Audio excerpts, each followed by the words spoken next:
Ok, bueno, vamos a continuar con las pláticas. Vamos a presentar la siguiente charla, va a ser de la doctora María Carolina Mesquita. Ella es de la Universidad Federal de Sao Carlos. Es la Universidad Federal de Sao Paulo o Sao Carlos. Sao Carlos. Sí, es la Universidad Federal de Sao Carlos, que es una población al sur de Brasil, en el estado de Sao Paulo, Brasil. Sí. Entonces le damos la palabra a Caro. Adelante. Come on. Good morning, everyone. It's possible to see my full screen? É possível ver minha tela, Javier? Sí. Sorry. Now it's possible? Oh, gracias. Gracias. Good morning, thanks. Good morning, everyone. First of all, it's a great pleasure to participate again of CIMA. It's a great pleasure to be here. I would like to thank in special Professor Javier for this kind invitation. It's a really pleasure. And the title of my work is Boundary Value Problems for Generalized ODEs via Degree Theory. This is a joint work with Professors Marcia Pederson and Jean Malan. In this work, we consider a boundary value problem for this generalized ODE, where capital F here is a Kurzweil integral function. And we proved the existence of at least one solution for this problem here in blue.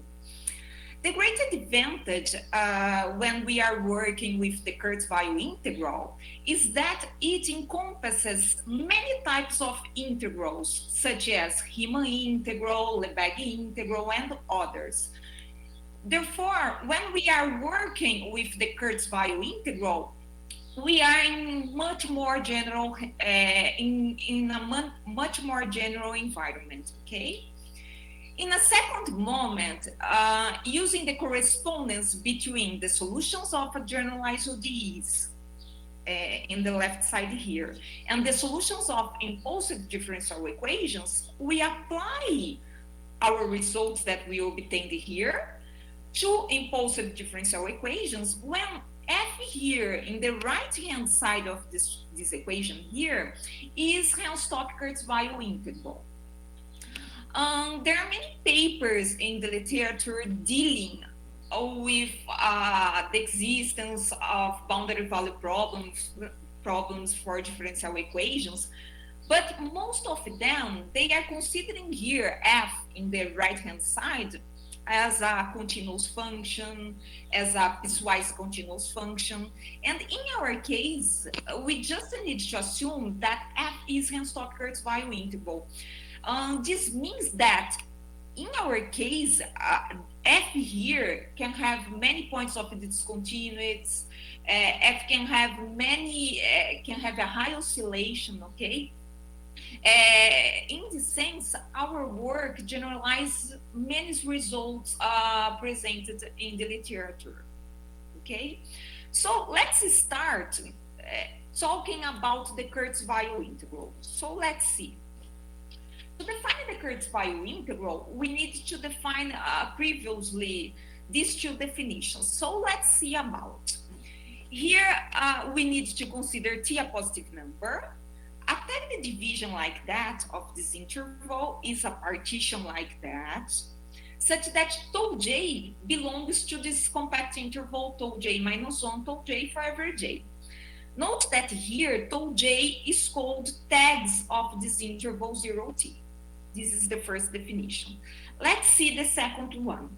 Here, given a gauge function from 0t to a positive numbers, a tiny division, like I mentioned here, is called to be delta fine if this fact holds. This means that which interval tj minus 1 tj is contained in this interval with centered in tau j and radius delta in tau j, okay, for every j that you consider. Now we are able to define the Kurzweil integrals. Let's see about. Here we consider u a function from this domain to Rn. Is called a Kurzweil interval on this interval 0t if there exists k such that for every positive number epsilon that you take, there exists a gauge function, as I mentioned previously, such that this inequality here in blue is satisfied for every delta finite tagged division of this interval 0t. In the case that we have that this inequality is satisfied, k is exactly the Kurzweil integral, is denoted by that. And note that here, u is not differentiable, d is just a notation here, okay?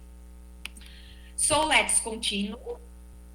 Now I'm going to define a generalized ODE using its solution. So let's see about that.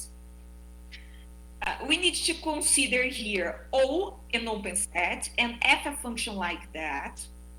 A function x from this compact interval 0t to Rn is called to be a solution of the generalized ODE if the range of x belongs to O, and moreover, this equality here is satisfied for every s. Note that here, this equation here is in the sense of Kurzweil, okay? So let's continue. Now I'm going to define a specific class of functions. This definition will be very crucial in this work. So let's see about. We need to suppose that there exists a non-decreasing and left continuous function H, a continuous function omega such that omega in 0 is equal 0. The capital F here in blue is the set of all functions satisfying these two inequalities here. Note that the first inequality we have involves the function h, and the second inequality involves both the function h and the function omega, okay? Now, we are able to define our problem. Let's see about that. Here we need to consider T a positive number in this periodic boundary value problem for the generalized ODE like that in blue. And here we need to assume that F belongs to this class. Remember that this is the class that I defined previously here. Note that BR here, BR is the open ball with centered in 0 and with radius R positive. And we need to consider this boundary value problem and assume this hypothesis A1, okay? Remember that our goal is to find at least one solution for this problem. So let's see how to do that. Before I introduce our main result, we need to define some basic definitions in this environment. So let's see the first definition. A function x is Cauchy regulated if the lateral limits here in blue exist. We denote G, capital G in blue, is the space of all regulated functions with the usual supremum norm as we know, okay? This space G will be very important because the solutions of our problem will be in the set of regulated functions. Then this set is crucial here, okay? Now, in order to prove our main result, we will use the degree theory. This subject is very, very extensive, but we don't have much time to go further in this direction, but I will try to give a brief introduction about that. I will talk about our degree theory. So let's see the main definition in this direction. Here we have, let E a finite dimension space. It will be very important here. And D is an open and bound subset NE. Here we consider f a continuous function such that this fact here, z, does not belong to this set. Note that here denotes boundary of the set D. This is just that. A Brouwer degree is a function that takes this triple here into an integer number, and it satisfies some important conditions. There are many conditions that it satisfies, but I brought here the most important. Okay, so let's see the first definition, the first property. If D belongs to D, then the Brouwer degree in identity, in the identity function, is always equal 1. The second property says if the Brouwer degree of this function is different from 0, then there exists x such that x satisfies this equation here. I would like to mention that this type of property, when you have that the Brouwer degree is different from 0, is very useful to prove theorems about the existence of solutions for differential equations, for example, because the idea is always the same. We prove that the Brouwer degree of a certain function is different from 0, then we have the existence of the solution, okay? The second property is very, very useful in this environment. The third property says, if H is a continuous operator such that Z does not belong to the set here for all lambda in the whole interval 0, 1, then we have that the Brouwer degree of this set does not depend on lambda. This means that if you take lambda equal 1, lambda equal 2, lambda belongs in the whole interval 0, 1, this value here remains the same. This type of property is very important as well to prove many results in this direction of the existence of solution, okay? Now we know a bit about degree theory, Brouwer degree theory. Finally, let's introduce our main result that says, if we will assume that A1 holds, remember that A1 is that capital F belongs to this class. It's just like that. So let's go back here. And we need to assume that there exists delta, an open and bounded set in the space of regulated functions, such that we need to assume some conditions. Let's see the first one. For every lambda here, this equation has no solution in the boundary of delta. You can think delta like an open ball in the space of regulated functions. I mean that for every lambda, this equation here has no solution in the boundary of the set. The second hypothesis says this equation here, psi, here we has no solution again in the boundary of set, in the boundary of set delta, intersection with Rn. Rn here denotes all the constant functions in the space of regulated functions. Don't note that here, then note that here we are dealing with constant functions, okay? It's the same. We cannot have solution in the boundary of its set, okay? And moreover, the Brouwer degree of psi in this set, note that here we are dealing with finite dimension. This is very important. This is different from 0. If these three conditions are satisfied, then we have the existence of at least one solution for this boundary value problem, and this solution belongs to delta. Now we have an existence result in the framework of generalizods, but let's go see about applications. Applications, for example, to impulsive differential equations. Let's introduce a result, a similar result about that, okay? About the existence of boundary value problems in this framework of impulsive differential equations, okay? Now, let's introduce some basic definitions about impulsive differential equations. Here in blue, we have this impulsive differential equation, where F is Kurzweil-Henstock interval. T1, T2, Tm are the moments of impulse, okay? They are finite, of course. And here, I index I denotes the continuous operators for every I that you are considering from 1 to m. And delta x in Ti is described by that. Note that here in the second equality, we have that x is left continuous for every Ti, for every moment of impulse. I mean, because of this second inequality, x is left continuous for every Ti that you are considering from 1 to m. So let's continue. Here, and this is very important to mention that it's always possible to transform this equation here into this integral form here in blue, like I'm pointing here.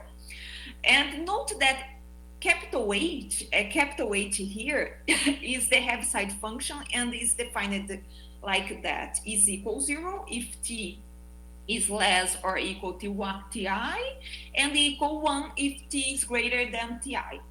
Okay, so let's continue. Here we have an important correspondence result presented in the literature that says if A1, we need to consider that A1 is satisfied. A1 says there exist functions M1 and M2 Henstock-Kurzweil interval such that these two inequalities here are satisfied. Note that here we have a type of characteristic condition, and the second one we have a type of Lipschitz condition. But note that here we are not asking too much because we are asking condition over the integral of f, instead asking conditions over the function f. Okay, we are asking conditions only over the integral. This means that this function here can have many points of discontinuity, this function can have a high oscillation and so on, because we just need to assume conditions over the integral. Here we consider also A2, and this type of the inequality is satisfied for the operators, the impulse operators, okay? If A1 and A2 are satisfied, then there exists a correspondence between the solutions of Generalizods here to the left side and the solutions of impulsive differential equations. This result is presented in the literature, and it's very, very useful to apply the results to the other equations, in special here to impulsive differential equations. So let's see our existence theorem in the framework of impulsive differential equations. So let's see. We need to assume that A1, A2 holds. Okay, and here is the same. Delta, we suppose that there exists delta in G minus. Who is G minus? G minus denotes the space of regulated functions such that these functions are left continuous in the whole interval 0t that you are considering. Delta is open and bounded. If we assume these conditions, the first one says for every lambda here, this equation in blue, this boundary value problem in blue, has no solution again. It's the same. In the boundary of the set delta, consider delta like as an open ball in G minus.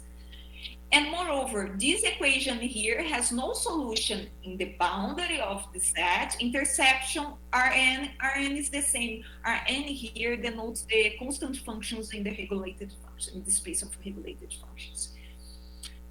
And the last one, we have the same. The Brouwer degree of psi in this finite set is different from 0. Then, under these assumptions, we have that the impulsive differential equation has at least one solution in delta. Okay? then we have the result of the an existence result in this framework of impulsive differential equations. So let's see an example to illustrate the last theorem that I brought here. So let's see about. Here we consider this boundary value problem for this impulsive differential equation. Note that here, note here in the second line, we are just considering one moment of impulse, okay? And E is absolutely continuous, such that satisfies this property. But note that here, the first term in equation 1 can have many points of discontinuity. This is important to see. Then we claim that this boundary value problem 1 admits at least one solution. So let's prove this example using the last theorem. So let's see about. The first step to solve a problem like that, we need to transform this impulsive differential equation into the integral form. This is the first step. Then let's go back here. We need to insert lambda here to prove the first hypothesis, okay? So we do the same here. We insert lambda, and it's possible to transform this equation 2 into this integral form. This is the first step. The second step, it's possible to prove that all solution here of 2 is bounded by this number here. 3 plus 2 norm of E. For every solution here, it's possible to bound this solution, okay? The second hypothesis of this theorem says that psi here has no solution in the boundary of delta. Let's see about. The psi in our case is described by this equation 4, okay? And solving this problem is possible to prove that the unique zero here we are dealing with constant functions, okay? The unique zero is A equal -1. And if you take delta with center in 0 and radius 3 plus this number here, we have that both this solution, the solutions of this equation, the solution of this equation does not touch the boundary of this delta, because of course the solutions, we proved that the solutions are inside of this set, okay? Then the third hypothesis says the Brouwer degree needs to be different from 0. After many calculations, it's possible to prove that the Brouwer degree in the set is 1, is equal 1, of course different from 0. Then after the 3 conditions of our theorem are satisfied, then using our theorem, the last theorem, it's possible to prove that exists a solution, and more, it's possible to prove that this solution belongs to this delta, okay? I didn't insert all the calculations here because they are too extensive, but I brought here the main idea, okay? So that's it. Here we have some references, all the proofs, as well as the results, as well as the calculations of the last example are contained in this paper here. Here we have the Gaines book. This is an excellent book for dealing with nonlinear differential equations. This was very useful to us.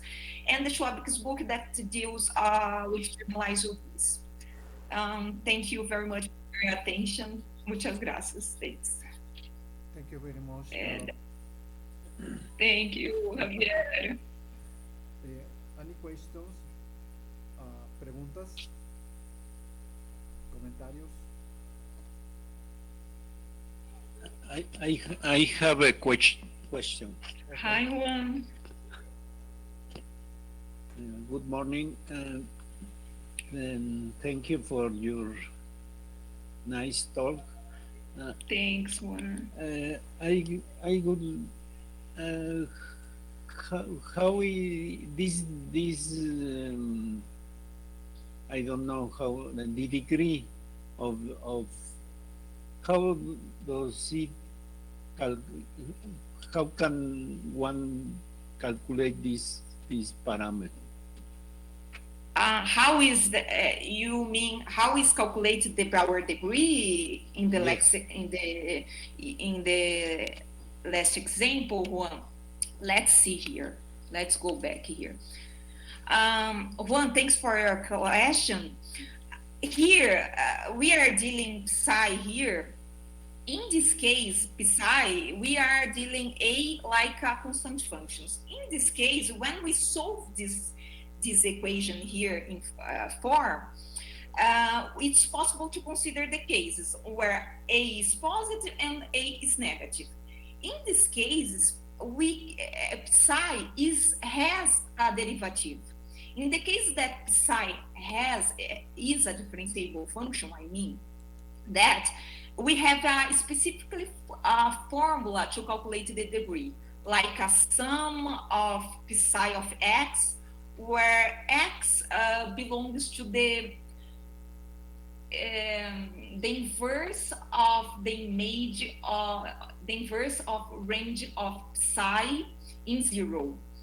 Is something like that. You need to calculate the derivative of psi, and we have a unique 0, and you can analyze the sign of the derivative of psi in these zeros. I don't know if I was specifically, but this is an easy case to calculate because we have the derivative here.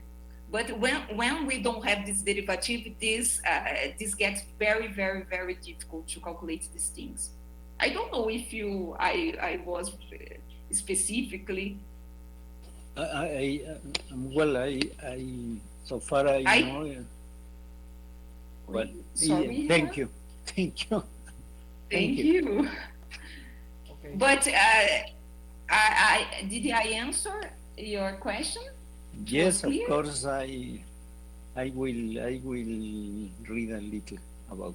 Juan, I will send some references in the grid. There are many interesting things in this direction. I think so. Okay, thank you. Okay. Thank you. The next question is from William. Hi, I have the question. You can show the general problem, the impulsive differential equation, please? William, sorry, I can listen to you very well. Sorry. You can show the general problem of the impulsive differential equation? Because my question is for the impulsive effect. If you change I, the impulsive effect, in your theorem, you choose particular form of the function I of the effect impulsive. Okay? Yes. If you change this function, you need use the Brouwer degree theory. You mean, William, thanks for your question. You mean, I don't know if I understood well your question. You are asking me about the theorem in the framework for impulsive differential equations, right? And you are asking me about the degree theory, okay? It's necessary, if I got your question, it's necessary to use the same Brouwer degree because to prove this result, because this result here, let's go back here. Sorry. This result here is obtained directly from this correspondence result presented in the literature. Then here we have very similar conditions, and we used also Brouwer degree. But to prove, I don't know, this first result here, the proof use Leddy-Shelder degree, not Brouwer degree, because Brouwer degree, we are in finite dimension. Okay. When we are in infinite dimension, we need to use Leddy-Shelder degree is a bit more general. But I don't know if I answered clearly your question. No, perfect. I understand. Okay, thanks. Many thanks. Okay. Thank you very much, Thanks. Carol. Thanks, Javier. Muchas gracias. Hola. Muchas gracias. Greetings Gracias a ti to por México. participar. Gracias.